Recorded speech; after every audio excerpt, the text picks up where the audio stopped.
The Other Side of Fear, a Backpacker's Memoir by Jenni Reavis. Chapter 1, Villa de Leyva. Living in Medellin in January of 2020, one of my journals began to fill with handwritten bits of my story. I was renting a room in a tiny apartment with a retired couple I met through a friend in Jardín. In the mornings, I walked through local neighborhoods around Belén Rincón to find a Juan Valdez or other coffee shop tucked away, where I sat for hours drinking amazing Colombian coffee, eating pastries, people watching and writing. Until one day, after 2 months of being still, my soul said it was time to hoist my bag and hit the open road. All I needed was a couple changes of clothes, basic toiletries, my journals, and a few bucks in my pocket. I was free to let the wind blow me wherever my soul pleaded to go. I threw the basics in my backpack, paid my rent through the end of May so I could keep everything else in my space, and off to the bus station I went. My first stop was San Carlos, a place I heard about from the locals. Few tourists went there because they were likely to visit more common places on the tourist trail, such as Guatapé, Medellin, or Jardín. San Carlos was only 4 hours east of Medellin, a dreamy town as magical as Jardín. During the 4 days I spent there, I went for a motorcycle ride to the swimming hole near waterfalls way back in the mountains. I enjoyed a whole day riding on top of a rural bus the locals refer to as a chiva, riding through rural routes and ducking tree limbs and power lines. I knew I wanted to end up in Boyacá, a department of Colombia just north of Bogotá. I wanted to spend a month exploring the Tenza Valley and the small villages scattered along the opening of it. Something mystical was calling me to Boyacá. And since I was starting to catch wind of the pandemic frenzy, I figured it would be a great place to be still for a month if needed. Plus, I would be close to the big city of Bogotá if anything happened. I kept showing people the map I wanted to get from where I was in San Carlos to Boyacá, and every person insisted that the only way to get there was to go directly to Bogotá and take a bus north. But according to my map, I could see pathways that led from village to city to village along the way, so I planned on bus hopping or hitchhiking bit by bit until I ended up wherever my spirit shook inside. The climate through that region was hot and humid, and my bus rides were very strange. Some people were wearing masks and some were not. At this point, I thought the whole pandemic thing was a big conspiracy, and I hadn't paid the least bit of attention to the hype. Everyone on the bus looked at me as if I were a swamp monster. The bus was only half full, and nobody would move their bags for me to sit down. That's okay, I thought. I'll stand. The bus driver of that bus suddenly turned around and asked where I was going. Puerto Araujo, I responded. He promptly pulled over. Get out here. In the next hour, a blue bus will come from the other direction that will go to where you were heading. I thought you were going somewhere else. All eyes were on me. Wait, was I being kicked off for not having a mask? Would anyone else ever stop to pick me up without one? Over a single week ago, I would have been able to sit wherever I wanted, and the person next to me would have been intrigued at their first opportunity to talk to a foreigner. Many of the people I had met along my journey invited me to their homes with open arms, and their kids climbed all over me like a jungle gym. Hell, I didn't even know if a bus would come at all, and I was now standing on the side of the freeway in the humidity and heat. My bags were sitting on the dusty road next to my feet. The worst bit, I had to pee. How in the world was I supposed to do that? There wasn't any sign of traffic anywhere from either direction, but I didn't dare pull down my pants to pee. I had no idea who could be lurking in the foliage watching me. I picked a banana leaf off of a nearby tree and used it to pee standing up. That was a trick I had learned long ago traveling in Colombia, whenever we got stuck in the mountains for long periods of time. I pulled down my pants long enough to accommodate the banana leaf for my pee to shoot down it, and I suddenly started laughing so hard. The world was in a pandemic, and there I was, peeing through a banana leaf on the side of a vacant, dirty road, unsure of whether a bus would even come on by, or where the heck I even was. As I peed and laughed, I cupped my mouth and belted out a rooster call up to the sky. Cock-a-doodle-doo! I always had the best time just hanging out with myself. Then I heard a honk, and around the bend came barreling a blue bus that did stop for me. I got off in a place called Puerto Araujo, where I was told to wait again on the side of the road for another microbus that would take me to a small town called Cimitarra, where I had been told buses stopped to pick up passengers to go to Boyacá. I wasn't entirely sure what my final destination would be quite yet. I would wait until I got closer and figured out the availability of microbuses with destinations that gave me a ping-ping on the inside. I must have waited there for an hour for a bus before finally giving up. It was getting dark. I didn't want to spend money on lodging, but it didn't feel like I had an overnight bus ride in the future for that night.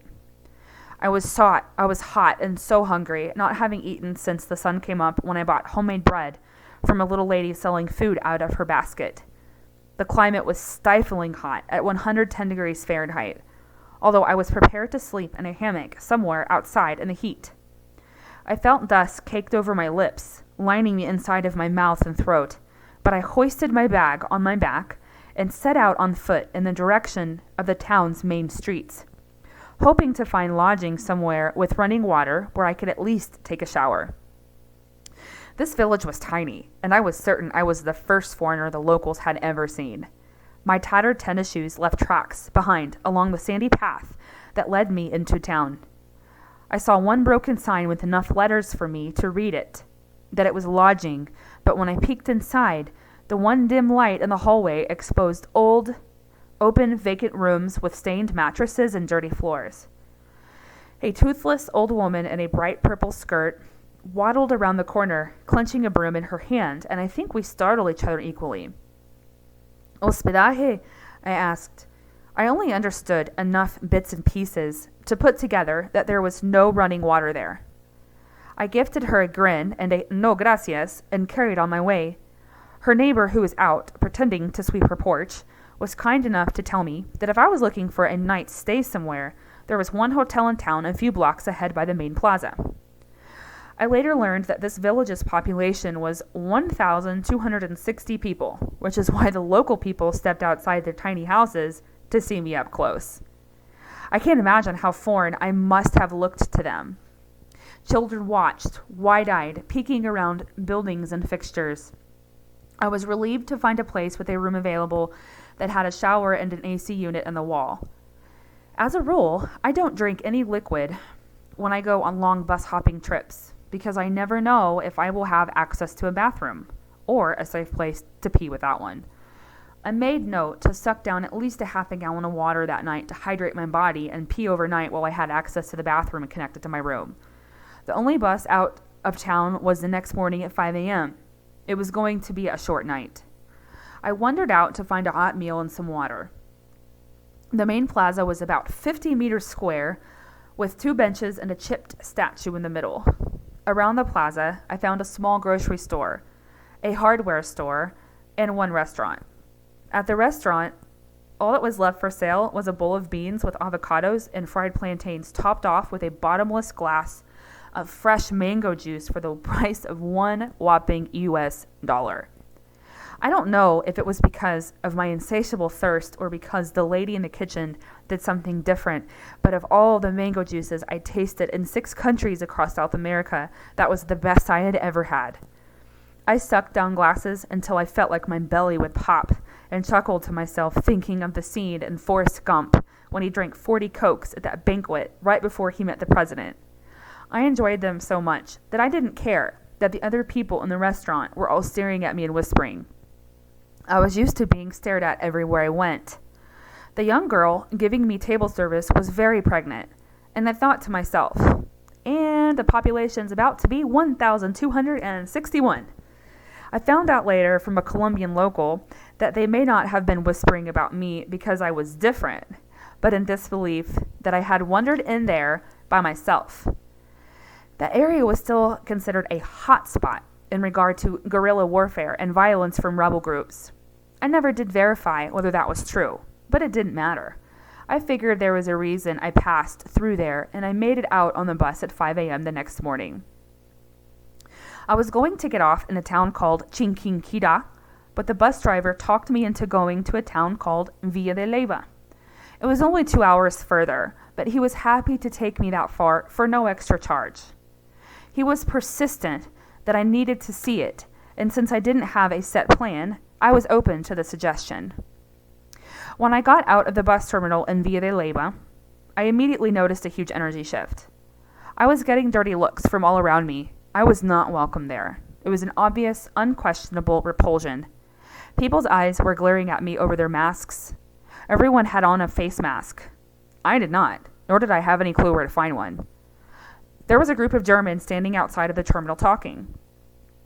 "Hey, what did you guys think of this place?" I stopped to ask. "We wish we could tell you," one of them said back. "We just got here this morning and couldn't find a place to stay. So now we've got to figure out where to go." No place to stay, like everything is booked? No. No one will give us a bed because they think we are the reason people in Colombia got sick. Like we brought it from Germany. But we have been backpacking here for months. I stood there trying to process their information. This was nuts. "So what are you going to do?" I asked. "Where else they will receive us, we have no idea. We are brainstorming. Maybe we will go on to the next village." "Do you need me to help you interpret?" I offered. "I'm fluent in Spanish."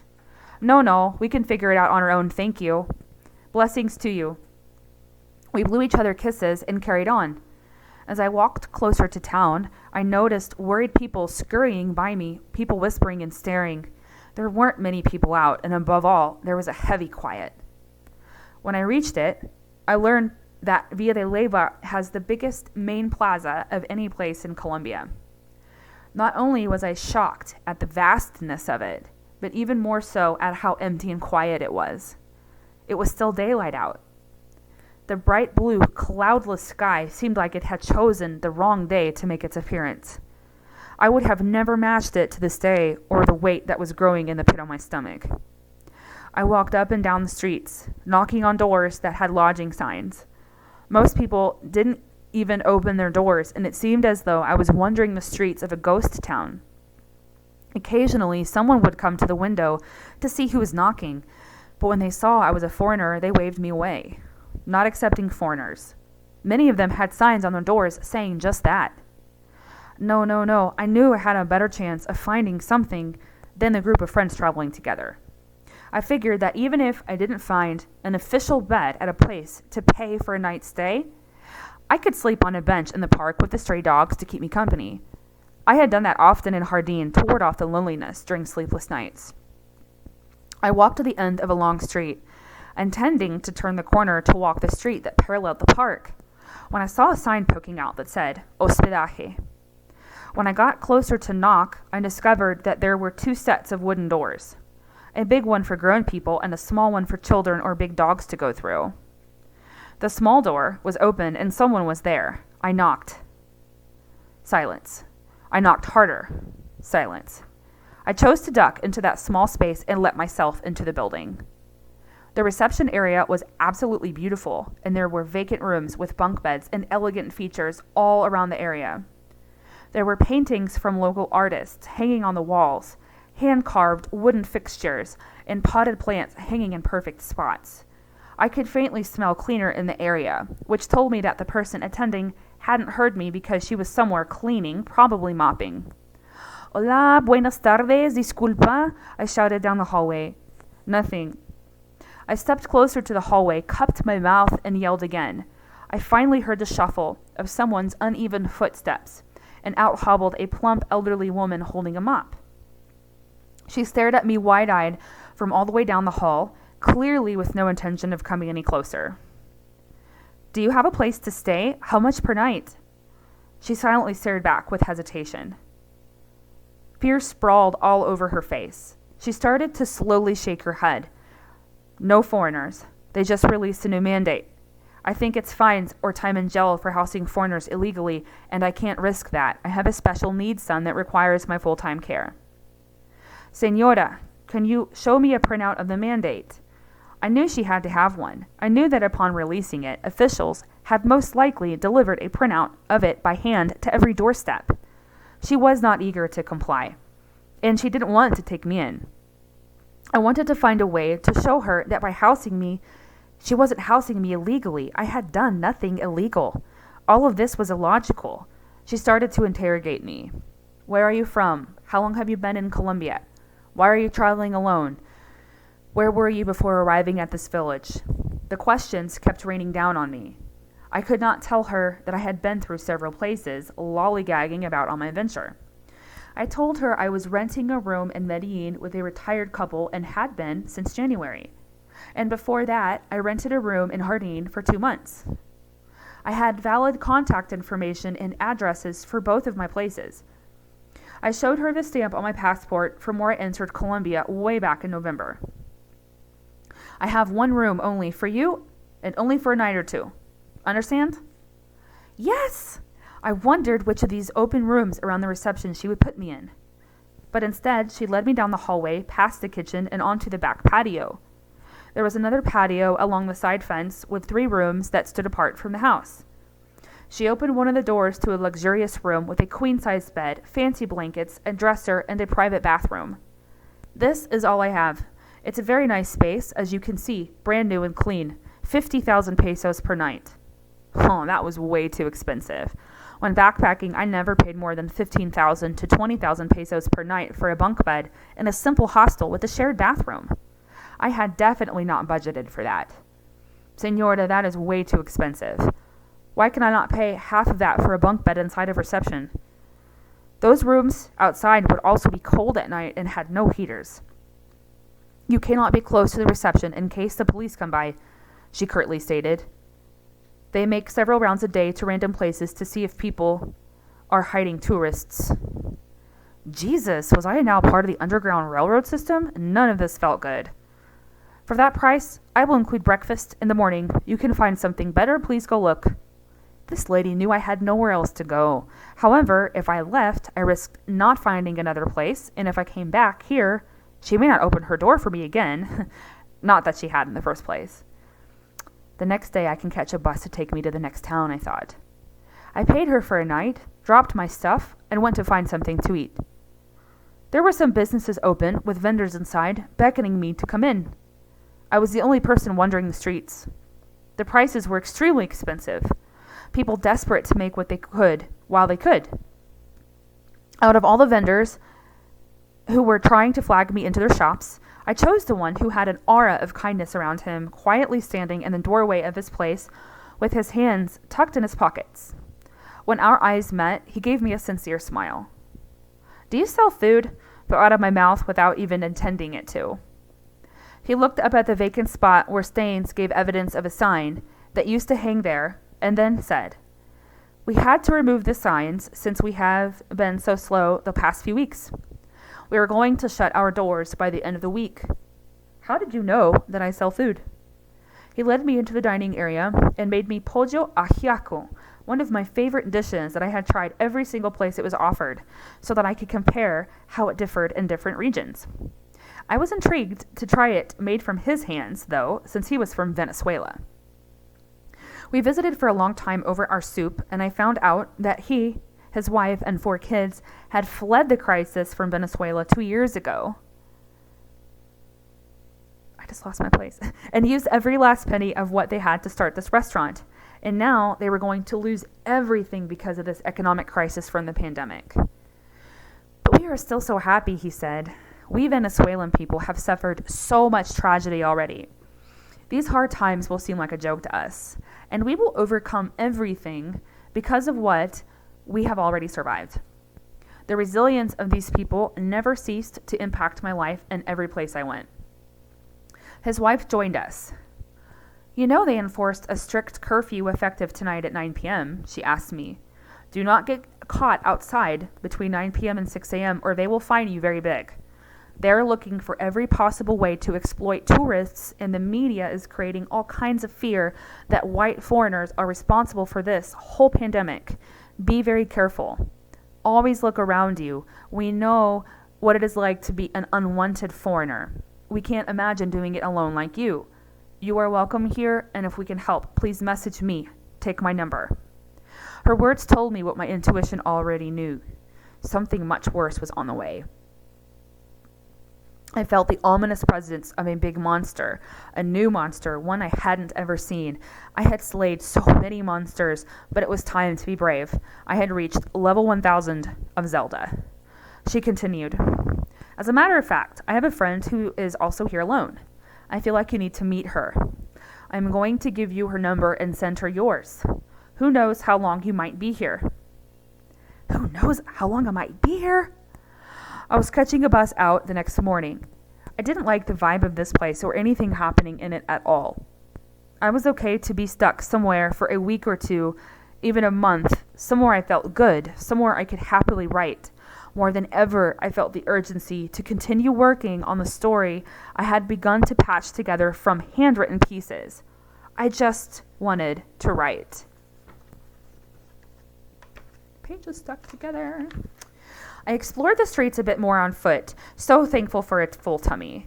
The sun was down by 6, as usual, and I plopped down on a bench, looking at the beauty of the plaza under an endless black sky, divinely decorated with stars. The geographical area surrounding this place was more desert-like, allowing a sacred night space for stars to show their glory. I will come back here another time. Tomorrow I will ask my intuition where to go next. If things close, I don't want to be here. My thoughts were interrupted abruptly when 3 police officers appeared in front of me from my right-hand side, startling me out of my hazy night gazing. "Show us your passport," one demanded. My heart began to pound in my chest. The round of interrogations began. While one scanned my pages, looking for my entry stamp, another fired questions. The third just watched me and listened to my answers. I was hesitant to tell anyone I was traveling alone because the kidnapping risk was sky high, especially by corrupt law enforcement officers. My tongue kept sticking to the roof of my mouth as I watched the officer roughly thumb through my precious document. I watched every movement. That passport was my lifeline. It could disappear in one instant. I told them the lie that I was on my way to Bogota, where my friends and husband were waiting for me. They asked where I was staying. I made up a woman's fake name and assigned her house to the location of street signs that my mind had taken a snapshot of earlier while I was exploring. Not the first time my photographic memory saved me from a difficult situation. "She lives on that street in the house with the blue door," I said matter-of-factly. "How did you know to stay with her?" the quiet officer asked. The other 2 were looking at each other and making mental note of every bit of info I was giving. "Well, she is a longtime friend of the lady I was staying with in Medellin," was the first thing that came to my mind. "I have all of her information, her full address, document ID number, cell phone, etc. Feel free to call her. She is happy to verify anything you have doubts about." My heart was pounding so hard. I was terrified they could see the pulse jumping out of the side of my neck. I did not want to find out what would happen if I got caught lying. The 3 looked at each other and then looked at me. I looked all 3 of them back in the eyes, refusing to break eye contact until I had my passport in my hands. The officer with my documents handed them back, reluctantly, and then said, "Curfew is at 9 p.m. to 6 a.m. It is now an obligation to wear a face mask. Do not break rules or there will be strict consequences." They vanished into the night as quickly as I had appeared. Once I got back to my room, I took a shower and lay down to watch Netflix, only to discover that the Wi-Fi didn't even reach to my room. I was used to living without Wi-Fi, or a lot of things for that matter, so I sat at the back patio to smoke my Marlboro Reds under the stars and listen to the quietest night I had heard in months. It was so quiet that it hurt my ears. It was trying to tell me something, but I couldn't make out the words. It was very similar to the heaviness of a quiet that would fall over Oklahoma City right before a tornado outbreak that would destroy everything in its path. There's nothing you could do about it except feel it. Wait for it. Ride out the storm, unsure of whether you would see life on the other side of it or not. I felt that this was going to be very similar. The next morning, the owner knocked on my door to have me come eat breakfast. On the table outside was breakfast with eggs, fresh fruit, bread, and juice made from scratch. The sun was out, and the sky was a beautiful crystal blue. I figured I would go to the bus station to inquire about tickets first, and then come back to peacefully gather my things. Stepping outside of the lodging, though, was a different world. The storm was approaching. People hushed, frantic, scurrying about in the streets, staring at me with angry eyes above their masks. I remember it like it was yesterday. When I got to the bus station, all the